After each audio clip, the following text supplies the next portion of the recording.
Muy buenas tardes con todos.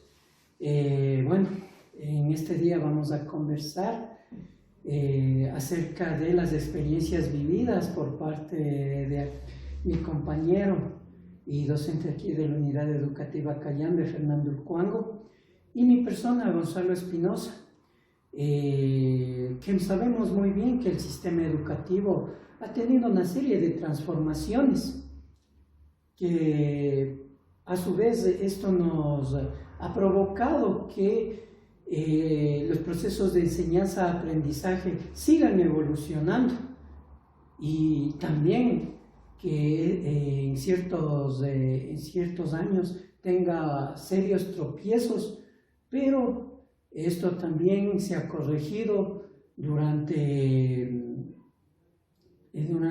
cada periodo escolar. Coméntanos, Fernando, ¿qué experiencia usted ha tenido en cuanto a lo que es el sistema educativo? Bueno, Gonzalo, gracias por este pequeño conversatorio, ¿no? Te cuento que la experiencia, hay un enfoque bastante nuevo, porque, ¿qué te podría decir? Yo estudié en este colegio y ahora ingresé como docente. Entonces, la perspectiva que yo tuve como estudiante a la que ahora tengo como docente es muy diferente. Por ejemplo, en aquellos tiempos, estoy hablando más o menos del año 1997, entonces ahí en el colegio la forma de enseñanza, el proceso en sí mismo, se enfocaba, en mi apreciación de hoy, se enfocaba más al cognitivismo y parte al constructivismo, que en este caso Piaget y Vygotsky generalmente lo expresan en sus escritos, ¿no? Cómo se desarrolla el proceso de enseñanza-aprendizaje. Recuerdo muy bien que de pronto en una materia como química, una vez hicimos un experimento. En ese tiempo yo no sabía para qué nos mandaban o nos solicitaban manteca vegetal, colorantes y aromatizantes, ¿no? Entonces el profesor en ese tiempo se había conseguido unos reactivos químicos. Entonces, ¿qué hicimos? Hicimos una práctica de laboratorio en donde producimos jabón. Fue una experiencia constructivista que hoy en día lo puedo ya claramente diferenciar, en donde cada uno de los compañeros estudiantes construimos ese conocimiento, supimos cómo se hacía y fue muy agradable la experiencia. Y de ahí obviamente me comenzó a gustar la química también, entonces es uno de mis fuertes en este caso. Lo opuesto también, y eso creo que ha estado muy marcado en este tiempo, ha sido el conductismo en materias como matemáticas, en donde teníamos libros como la álgebra de Baldor, la aritmética de Mansil, en donde el profesor nos explicaba el proceso de realizar un ejercicio. Entonces nosotros teníamos que mantenernos en ese proceso. Y que era el problema con matemáticas y física también, que podría decirlo, mandaban demasiados ejercicios a resolverlos en la casa, y ese fue uno de los problemas de pronto que en cierto grado traumó, podríamos decirlo, a ciertos estudiantes. Puedo decir que me incluyo en el proceso de enseñanza-aprendizaje de esta materia. Sin embargo, hoy en día, la actualidad de todo este proceso, este cambio se ha visto más marcado, porque ya tenemos más los enfoques están más actualizados con los docentes que están dando estas materias. Entonces podemos nosotros tener una mayor formación del conocimiento por medio de prácticas, por medio de experimentos, y especialmente en materias como física y matemáticas, que hoy en día es muy importante generar este conocimiento por medio de experimentos. En el año en que te cuento que estudié, generalmente no teníamos ni un laboratorio de física, de química tampoco, muchas pena, podría decirlo así. Había un poco de laboratorio de ciencias naturales y no teníamos más. Entonces, generar el conocimiento también en esas condiciones es un poquito complicado, desde el enfoque que hoy en día lo veo, ¿no?, para atrás, porque como estudiante en ese tiempo uno simplemente llegaba al aula a copiar lo que el profesor nos decía, a realizar lo que el profesor nos decía. Y creo que ese ha sido uno de los peores problemas que hemos tenido en el pasado. Hoy en día ese enfoque afortunadamente ha estado cambiando para mejor. Y Gonzalo, ¿cómo crees que está construido el sistema educativo aquí en el país? Fernando, bueno, yo diría que el sistema educativo está basado en el currículum. Hay que recordar que el currículum en sí es el conjunto de criterios, metodologías, procesos en el cual nos ayuda a construir una sociedad, y este a su vez se interrelaciona tanto con las políticas, los lineamientos a nivel de las autoridades. Esto también va a nivel local y regional. Hay que también mencionar, o cabe mencionar, que el currículo tiene diversos niveles de discreción, como es el nivel macro, que en sí están todas las autoridades en sí que dirigen o tienen los lineamientos a nivel político del país, como es el Ministerio de Educación, los asambleístas, inclusive el presidente a nivel ejecutivo. También tenemos a nivel meso, que está dado en sí por instituciones netamente que parten del ministerio, como es los distritos y en sí las unidades educativas, ya los rectores de las unidades educativas. Y tenemos también lo que es el micro, en el cual participan en sí lo que es los docentes y el personal administrativo, es decir, el rector y el vicerrector, para la construcción de saberes de los estudiantes. Hay que mencionar también que dentro de las herramientas a nivel macrocurricular tenemos lo que es la Constitución, tenemos igual manera el currículum nacional, lo que es la Ley Orgánica de Educación Intercultural, la LOCEP, la Ley Orgánica de Servidores Públicos, y de igual manera está el currículum 2016, y parte de este currículum priorizado en el cual nace este currículum 2016 debido a la emergencia sanitaria. De igual manera tenemos a nivel de meso currículum, lo que es el currículum institucional, que está basado en modelos pedagógicos en sí, que actualmente se utilizan modelos relacionados a metodologías activas. De igual manera podemos mencionar que dentro del mesocurrículum tenemos cierto bagaje de documentos, como es el Plan Educativo Institucional para la Convivencia, igual manera el Proyecto Pedagógico Institucional y el Plan Institucional para la Continuidad Educativa. Y también podemos decir de lo que es del microcurrículo, bueno, que a su vez está dado por las planificaciones didácticas, por unidades didácticas, diríamos así, fichas pedagógicas, planificaciones semanales y adaptaciones curriculares. Hay que mencionar que todos estos documentos en los distintos niveles hacen que la estructura de los niveles de discreción sean dinámicos y a su vez congruentes al momento de aplicarlos. Y esto en sí hace con la finalidad de que tengamos una educación de calidad dentro de los planteles educativos. A tu discreción, ¿cuál crees que es el nivel más importante que deberíamos de tener en cuenta? Yo creo que dentro de los niveles que hemos hablado sería el macrocurrículo, debido a que el macrocurrículo en sí es los lineamientos que parte el meso y el micro, ¿ya? A pesar que, como decimos, a nivel organizativo que debería ser, y el que de verasmente ejecuta son los docentes. Los docentes son los que cargan todas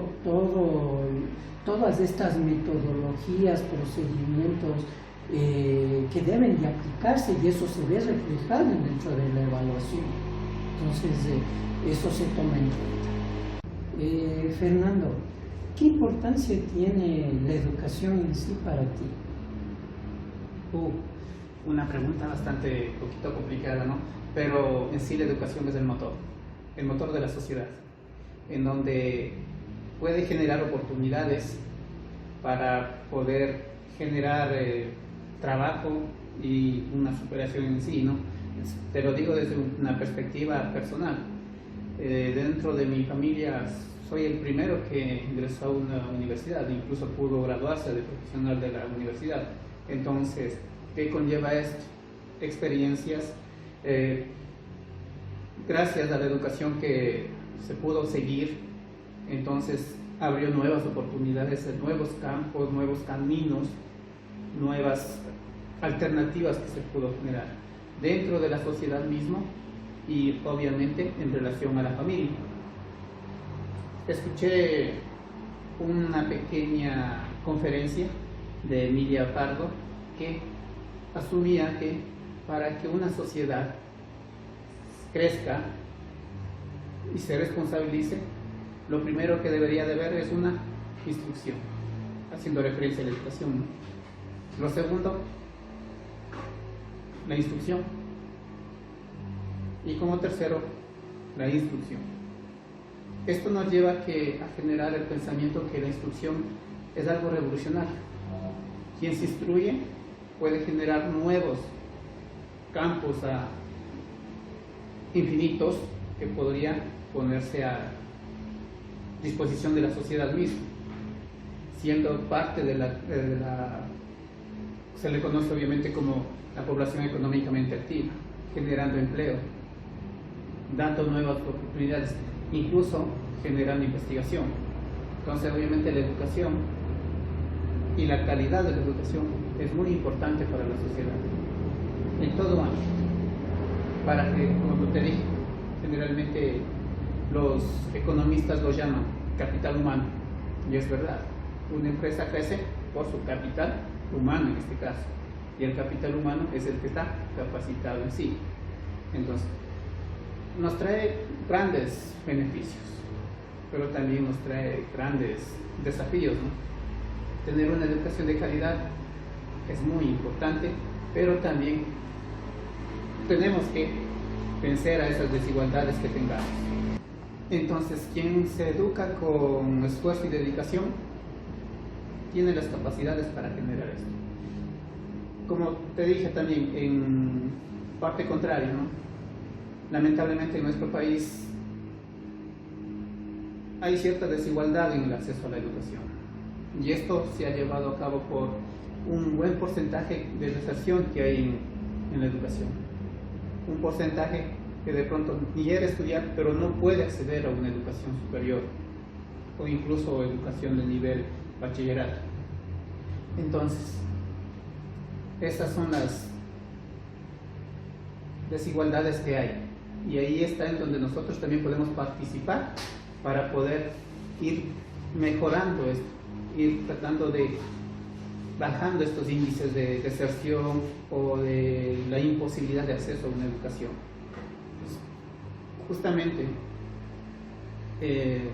un estudioso, en este caso Francisco Mora, dice: somos lo que la educación hace de nosotros.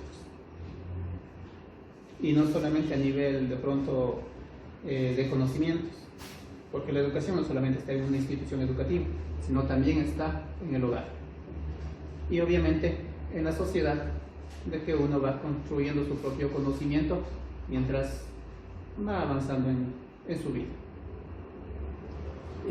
Fernando, ¿tú crees entonces que la educación en sí es lo primordial dentro a nivel de un país? ¿Y por qué entonces no es medido la educación como un valor de riqueza y más vale es medido ciertos recursos naturales como el petróleo, la minería, y ese reflejo prácticamente en nuestro entorno. ¿Qué opinas tú de eso? Sí, lamentablemente la economía de un país se basa en cuánta riqueza tiene, pero no lo ven como una riqueza intelectual, una riqueza científica que la educación nos brinda. Y siendo que la educación debería ser lo primordial, porque gracias a la educación podemos tener y podemos de pronto explotar nuevas riquezas, no necesariamente minerales como petróleo, oro u otros recursos naturales, sino potenciar de pronto, digámoslo así, esa intelectualidad del humano para que podamos generar investigación. Lamentablemente, situaciones económicas, presupuestos han limitado mucho esto.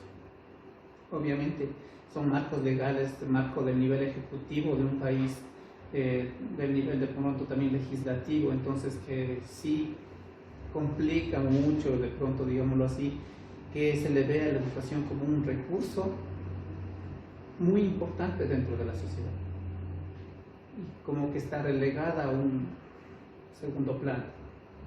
No hablo de pronto del interés de educación, no, hablo de pronto de la cantidad de presupuesto que se debería asignar a lo que es educación.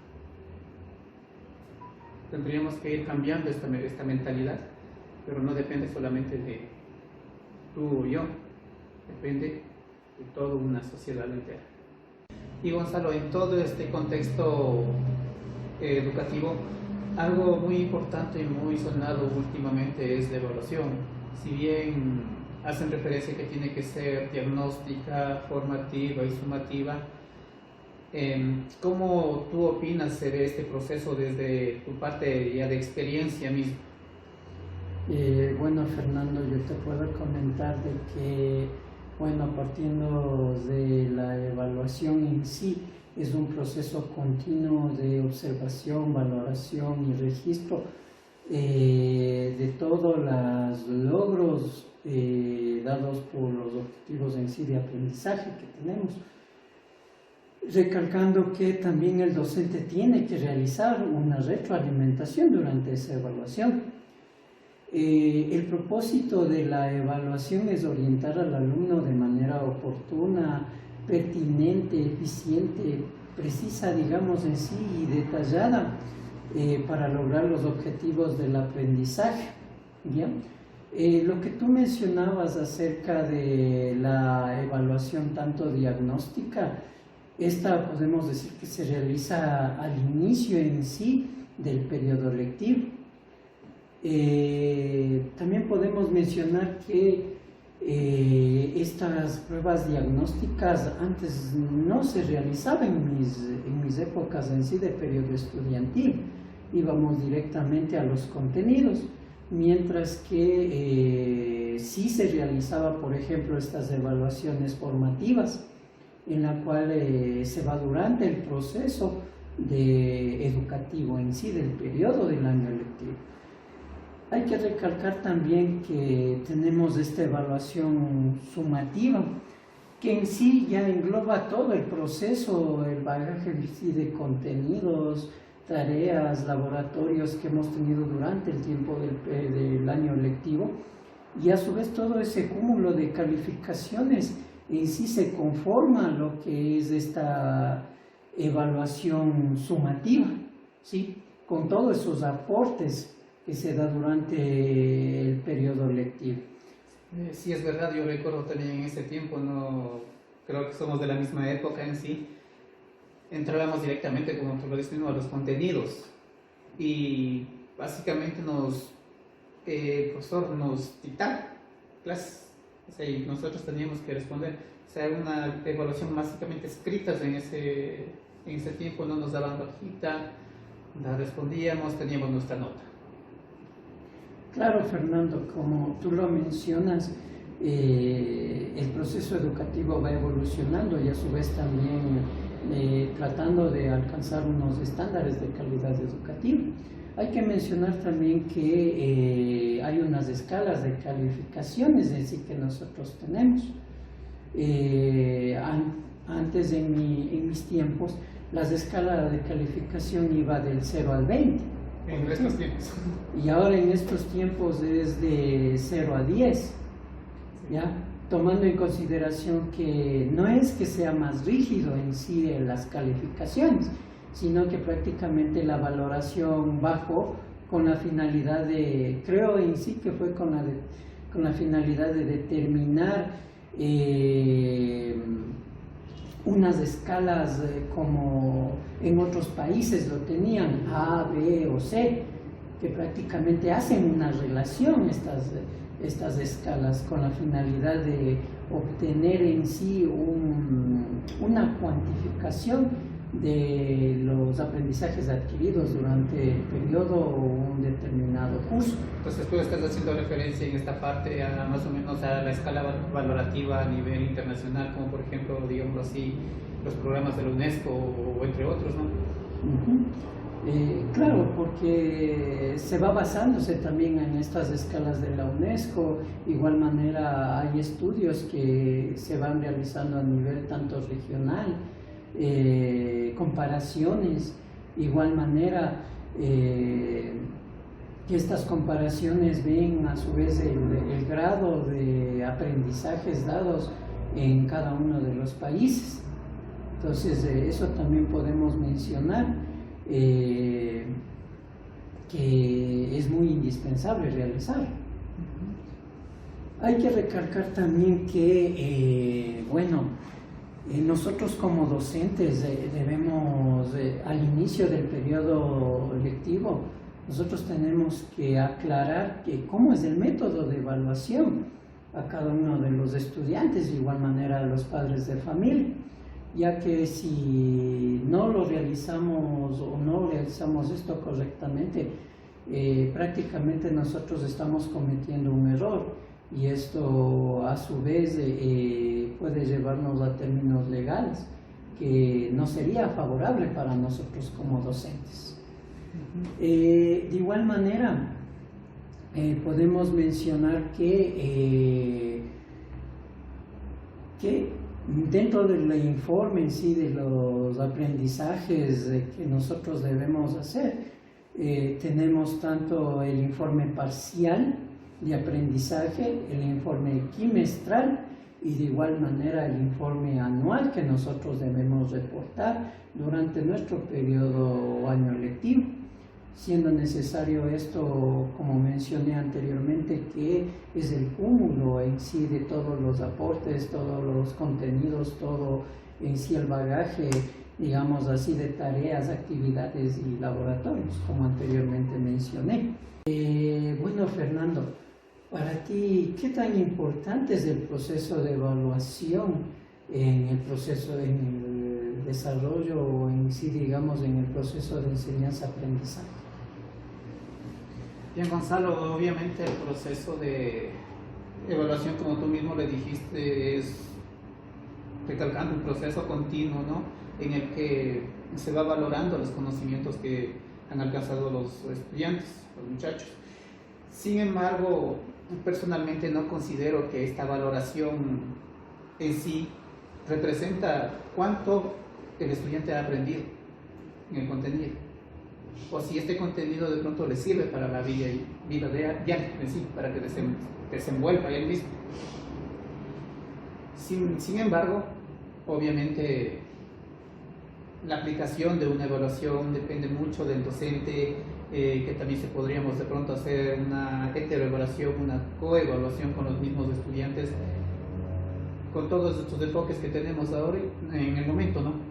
Metodologías activas sobre todo. Por ejemplo, tenemos el ABP problemas, el ABP proyectos, gamificación, enseñanza visual, entre otros. Entonces, con la aplicación de todo esto, como te digo, el proceso de evaluación en sí es un poquito complicado, digámoslo así, ¿no? O sea, dar valor a un esfuerzo del estudiante sin nosotros conocer cómo el estudiante de pronto llegó a dar una prueba, aunque siendo el mejor, a veces podríamos decir que le van mal. Entonces, y no, bueno, no es siempre, ¿no? Pero no sabemos cómo el estudiante en ese momento llegó a dar esa prueba. Si la situación de pronto familiar o tuvo algún problema o alguna cosa, en ese momento de pronto el docente no está enterado y simplemente valoramos lo que avanzó a hacer. De pronto no recordó todo. Como te digo, es un poquito complicado de pronto, digámoslo así, la evaluación, más que todo la valoración de la evaluación, ponerlo en un registro. Más que todo este registro, tú mismo lo dijiste, va en los informes. Sería mi posición. A nivel, bueno, conductual también se lo realiza. Cabe recalcar que nosotros también valoramos la conducta de cada uno de los estudiantes. Desde mi punto de vista, esta conducta también debería ser reflejado dentro del proceso de evaluación, pero igual manera con los contenidos que se imparte, igual manera con toda la sumatoria que se tiene de la evaluación, debería ser evaluado también a nivel conductual y ponerle un puntaje con la finalidad de que equilibre esto, equilibre lo que es esta evaluación. Y como tú lo mencionas, sí, o sea, no sabemos el entorno en donde se están desarrollando los chicos y no sabemos qué situaciones también están pasando. Entonces, a lo que mencionas, llegamos a un punto muerto desde un criterio, porque no podemos avanzar en ciertas, crearnos una nueva evaluación. ¿Por qué? O sea, desde un punto de vista a nivel normativo. Eso es verdad. Bueno, es un tema que podríamos pasar toda la noche hablando, ¿no, Gonzalo? La verdad te agradezco por este conversatorio que hemos tenido. En mi forma de ver ha sido muy agradable, muy fructífero. Gonzalo. De igual manera, Fernando, nos veremos en un próximo conversatorio. Gracias.